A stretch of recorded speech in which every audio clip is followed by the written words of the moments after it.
Hello, everyone, and welcome to Food Safety Matters, the podcast for food safety professionals. I'm Stacey Atchison, publisher of Food Safety Magazine, and I want to thank you for joining us for this special bonus episode. Today, Food Safety Magazine's editorial director and co-host of the podcast, Adrian Bloom, speaks with Dr. Alissa Welsher of Elanco about how seasonal pest pressures, especially as temperatures rise, can impact poultry production and food safety. They discuss why fly and beetle populations increase in the spring and summer, how these pests can act as vectors for pathogens like Salmonella, and what producers can do to strengthen their integrated pest management programs. The conversation also explores best practices for insecticide use, including rotation strategies to manage resistance, and the importance of combining chemical and non-chemical controls to reduce overall risk. But before we hear their interview, let me share a little bit about our guest. Dr. Alissa Welsher is a senior consultant at Elanco Poultry Food Safety. She holds a bachelor's degree in biological sciences from the University of Pittsburgh, as well as a master's degree in poultry science and a PhD in cell and molecular biology from the University of Arkansas. Dr. Welsher specializes in meat and poultry food safety with particular expertise in integrated pest management. Okay, now let's hear their discussion. So as we ramp up into the warmer seasons of spring and summer in the Northern Hemisphere, this brings additional considerations for pest control for poultry producers. So Dr. Welsher, happy to have you on the podcast. Thanks so much for being here. Thanks for having me. Absolutely. And, I'm wondering, as we exit winter, what are some of these pests that poultry producers should have on their radar? Yeah, sure. So it's a great question. In the winter months, we tend to be a little bit less cautious of some of these insects that usually, we see in the summer months. Spring is really their breeding season, right? Just like a lot of other things, like we know, right? Spring, that season, their populations tend to increase. Usually we're going to say like probably your flies, your beetles, your mites, bed bugs, things like that. You'll start to see more of them. In poultry, we're kind of in this unique situation where we do year round have indoor supply, right, of heat, and we have food and we have water and we have all the good things that all of these pests want and need. And so we do give them kind of a year round support of kind of, harboring them and breeding sites and things like that. The difference between kind of the winter and the spring to summer months are that you can actually have an outside population that adds to what is currently inside your house. Not only are we going to have where, that breeding uptick in these insects actually occurs, just more kind of due to that spring, more to that warmer weather. The sidewalls of the poultry houses aren't quite as cold, so you tend to have them kind of congregating in those areas as well. But you can have, especially if you have some openings where those bugs can get in, especially flies, you can see them that there's going to be a lot more of them, right? So it's that season where you're going to have them outside and they're hatching outside and you're in and out of a poultry house and they're flying in and out with you. But you can also have them, crawling in through potential cracks and things like that within the house. And so because of that, you tend to have this indoor-outdoor population, and it just kind of doubles your population of what you currently may have had in the winter. And so we always just tend to say it is a little bit different than the winter. You can kind of, I don't want to say be less vigilant, but you tend to have a good maintenance and a good observation of maybe what your population of insects and other pests might be in your house. That definitely tends to ramp up in spring and summer. So we always tell people to just kind of be on the lookout for that, evaluating, making sure that, your ducks are in a row, so to speak. Mm-hmm. And, so looking toward these warmer weather months when the breeding season for these types of pests really ramps up, and, the indoor and outdoor weather and climate and temperature is more amenable to having these insects and these pests, be inside and outside the poultry houses. I'm wondering, so this is why pest pressures are ramping up so quickly this time of year. Are there any specific pests that you would see being much more active in the spring and summer versus the winter, or even any pests that you wouldn't really see in the winter, but you would see in the warmer months that are relevant to poultry operations? Yeah. So the I would say the housefly will definitely increase in population spring and summer. We do tend to see them in the winter, but it's scattered, right? It might be here and there, and it might only be certain operations. Like layers tend to see them a lot more than broiler producers.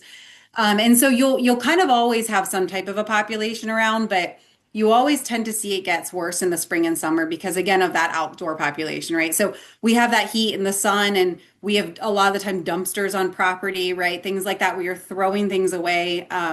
You have, like pits, you have things like that where we have organic material decaying, and that's prime realty for them for breeding grounds. And so because of that, right, you tend to have a lot on property. And then if you have a lot on property, they're coming indoor and outdoor with you, right? As soon as that door's open, and we all know we tend to have those doors open for a decent amount of time.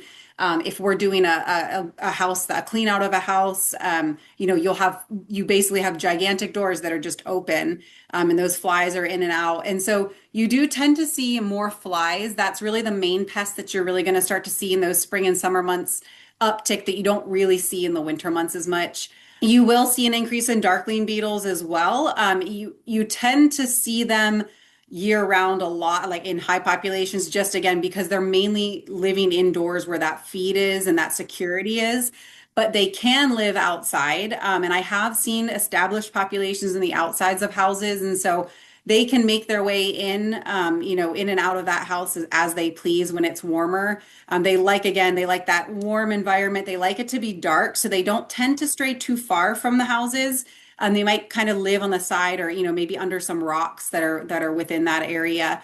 But I would say your highest pressure is probably going to be from flies in spring and summer. And so when we're looking at the rise of these pests in the warmer months, how do these pests connect to food safety risks like salmonella? Yeah, that's a great question. So we've done some work at Elanco where we have correlated, beetle load and basically how many beetles are in your house, and the fact that they can carry salmonella, right? So we know that we tested some beetles. We saw that they were carrying similar salmonella serotypes as were, we were seeing come into the plant.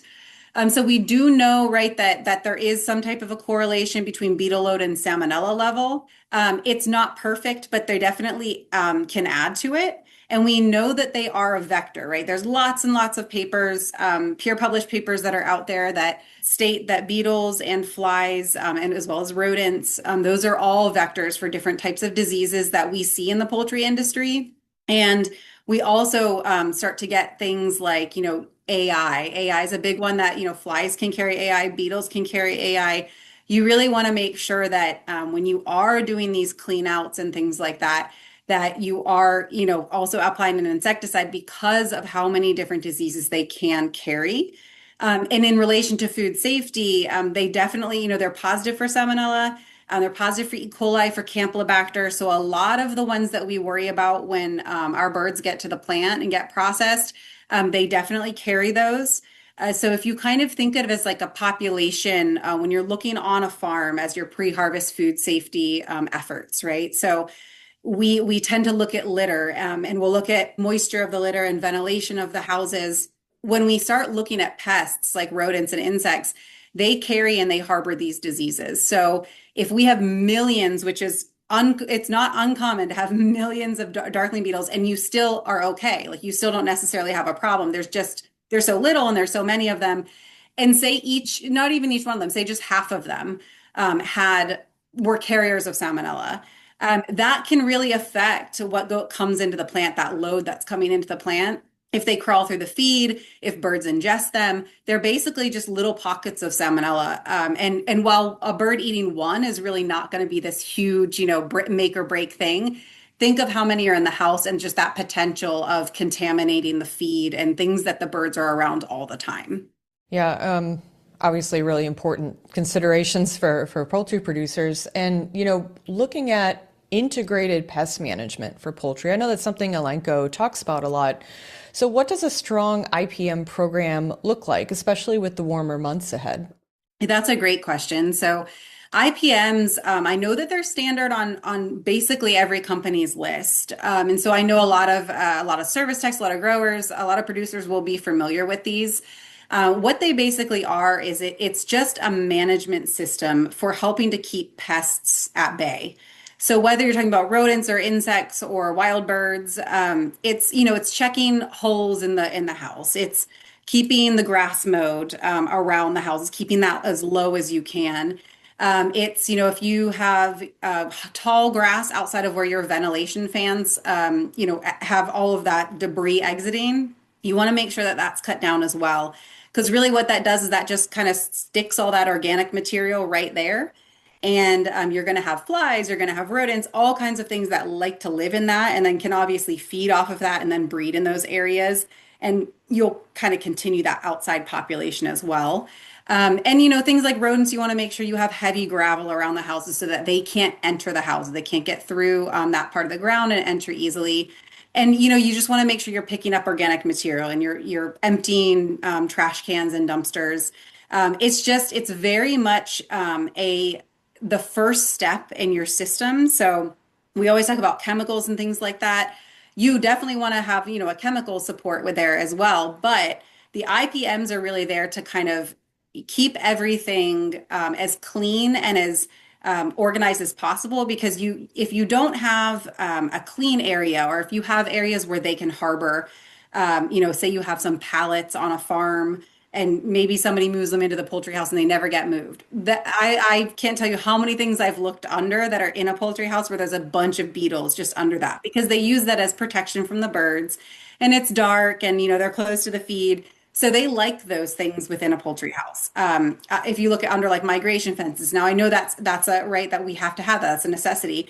But just making sure that, some of that stuff that, you're not leaving organic material or things like that, that they can basically take and not have to move away from that fencing and not get exposed to a chemical or things like that. And these IPMs are just so important because you can use as many chemicals as you want, but if your management on that piece is not up to par, then you're basically going to just keep giving them an area to harbor and an area to breed, and that basically the organic material and things they need to survive. So we just want to make sure we're taking away as much as possible of that before we add in those chemicals as a support system. Yeah, that's really good points. And I think, taking away the ability or the things that would encourage these insects to take cover, breed, things like that, organic material, like you mentioned, that's the first step. But then, you did mention earlier that especially in the warmer months, an additional layer of insecticide may be necessary. So can you walk us through some of the best practices for insecticide applications in poultry facilities? Yes, so a lot of poultry producers currently have an applicator that will come out and actually apply the insecticide for them. So they handle the mixing and they handle the application. And that really does take a lot off of the producers because the applicators focus on this kind of stuff and they have the licensure and everything that they need for it. There definitely are producers in areas where it is still grower applied. And in those types of circumstances, again, you want to make sure your grower has, whatever types of licensure that they need, as well as you really want to make sure that when they're applying the product that they are doing it correctly and according to the label. With the EPA, the label is the law. So we want to make sure that the mixing instructions and the application instructions are exactly according to what that label says and what it represents. And whenever we actually talk to people about how are they applying, and some growers, if they're not doing it themselves, if an applicator is doing it, they really do want to see how that's done. A lot of them will like to know that there definitely was an applicator that came in and applied. And they with sprays, sometimes you can see the spray and it's wet on the walls, and sometimes you can't. And so they want to make sure that it's being done, right? So one thing that I would just mention out to producers is just, if you have the opportunity, if the grower is able to be there on site, it benefits everyone. The applicators can answer questions that they have. The grower knows that it was applied. So nobody really hears like, I'm not sure if it was actually applied or applied correctly. You guys can all kind of work together on that. And that's always a great thing is, the more information that's out there about it and the more information that the grower can get, the more they understand the process and why it's important as well. Yeah, and certainly that type of collaboration and transparency is helpful when you're talking about, partnering with a third party company for, making sure your IPM is working to your advantage. Now, kind of carrying on the theme of chemicals and things like that further. So Elanco's portfolio includes products that act on different life stages and use different modes of action too. So how should producers think about rotating larvicides, adulticides, and insect growth regulators to manage resistance as the weather warms up? Yeah, so that's a really important one. We have tons of products in the market. You'll have adulticides, larvicides. You'll have ones that are both adulticides and larvicides, and then you'll have IGRs. So the IGRs are your insect growth regulators. Those are kind of what we term or what we'll put into as a physical class, and the other chemicals are what we term as a neurotoxin chemical class. So usually, they're kind of the IGRs and we'll say the boric acids and the diatomaceous earths, the physical classes. Those usually don't develop a resistance, and the main reason is because they're working on a physical aspect of that animal and or of that insect. And then if you're looking at the neurotoxin chemical classes, they work on the nervous system and receptors within the nervous system. And because of that, they can start to develop a resistance gene if that chemical is constantly used. And so because of that, we always recommend rotation with those neurotoxin chemical classes. Those would be the spinosins, the neonicotinoids, the organophosphates, and then the pyrethroids. Those are the four classes we have for use in poultry. And then what you can do, though, is if you have a kind of heavy population, usually what I recommend people, if you feel like you have a heavy population going into the spring, that's where you're really going to want to knock everything down first before it gets out of hand. So if you feel like, man, this population is really starting to look like, I'm seeing more, maggots or beetle larvae or what it might be. I would recommend an IGR, so an insect growth regulator, depending on whether that's a beetle or a fly. They will be different based off of that insect. And then as well as a neurotoxin. So you can use those two together because one is a physical class and one is a chemical class. And using them together really helps because you're hitting that lower, the kind of that larval population, that population that's just kind of emerging from the egg, and then will be your future generations. And then you're also hitting the adults. So you're keeping some of these adults from breeding again. And then you're taking away that pressure, but then you're taking away the pressure of the larva, which is that up and coming generation. And you're basically either the two types of IGRs we have are either a chitin synthesis inhibitor, so basically keeping that insect from growing and expanding. So their exoskeleton, what they do is they basically shed their exoskeleton and then they have a new one when they emerge kind of from that shedding. And that just means that they're a little bit bigger.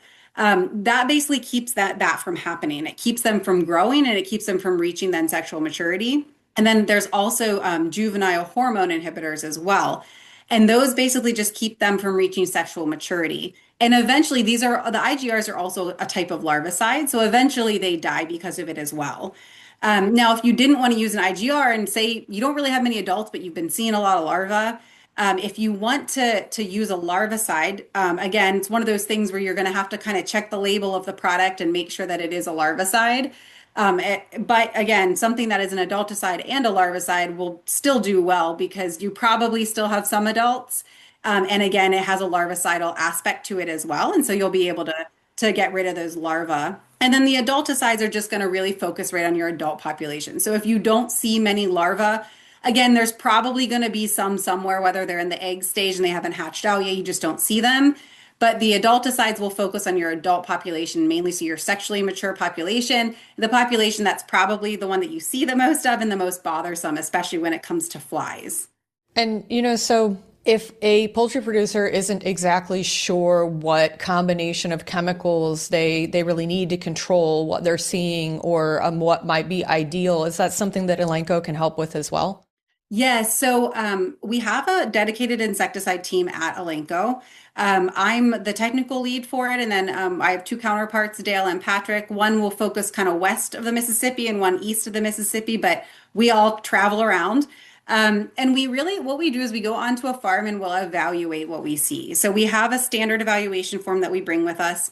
And what that is really us observing different areas within a poultry house and then marking about the population we see. Like how high and how heavy is this population in these certain areas? And it's 6 observation areas, but we observe probably 4 to 5 multiple points within one of those observation areas so that we have kind of a compilation of what we're seeing in that house overall. And then we'll assign a score to that house. So that score will come out to be either a light, a medium, or a high load. And again, we can do this with flies as well. We mainly do it with beetles, but you can do it with flies with spec cards. And I know the layer industry will be very familiar with our spec cards. And with these evaluation sheets, really what it's giving us, both fly side and beetle side, is kind of a point where we can say, okay, this population looks like it might be getting out of control, and you might need to do something different. And in that case, we would then, if it's beetles, we can take them and collect them and send them to a third-party lab for sensitivity testing. And what that does is it really just shows over time of those 4 neurotoxin chemical classes, it shows us which one that current population is most susceptible to. So they may have developed a resistance gene to one that was currently being used, and then it might not be doing much for them. So when we look at the sensitivity, we look at the history of the chemicals that were used, and then we say, okay, what we got back and these results are telling us based off of the history and the sensitivity results, we would recommend this next chemical for you to use. And that will be the best one to help control your current population. If the producer currently has a population that is well maintained and under control, and we do the evaluation, we usually don't need to do a sensitivity unless for some reason they're unsure of that next step that they want to take for that chemical class. And then in that case, we would say, okay, we can collect what we can get, and then we'll send off for sensitivity and report back. But a lot of the time, sometimes if they have that kind of maintained population, I would say a lot of our producers will just say, if you've come in and you've evaluated and you feel like we have this under control, great. They may call us back before their next rotation just to make sure that that's, what they need to rotate to. But a lot of the time it is kind of observing, and it's, if your growers start kind of complaining and saying, I'm seeing a lot of larvae, or I'm seeing a lot of beetles or a lot of flies, there might be something off. And that's usually how the producers get that first word into like, okay, I might need to have somebody come out and check. If the producer's doing posting sessions, sometimes the veterinarians will see that they've ingested a lot more beetles than normal, things like that. And then that kind of also gives us a key into, all right, that population might be a little bit less manageable than what it was before. So let's just go take a look and see what we can find. Well, this has been a really interesting discussion. And I think, what we just discussed about, how Elanco can help, first of all, decide what it is you need to do to control these pest populations, especially as the weather warms up in your poultry houses. And then, what are the best combinations of chemicals? How should you rotate them? How should they be used? I think this is really helpful information for our listeners. And I really appreciate you being on the podcast today to share that. Of course. Thank you for having me again. Thanks again to Dr. Alissa Welsher for this informative conversation and Elanco for sponsoring this episode. You can find more information about Elanco's food safety solution for poultry production by visiting their website. Now, it's a long one, but it's worth it. farmaanimal.elanco.com/US/poultry/collection/food safety. But to make matters easy, you can also access the link in the show notes of your podcast player or in the episode page at food-safety.com. We hope that you enjoyed this special episode of Food Safety Matters, and we'll talk to you soon.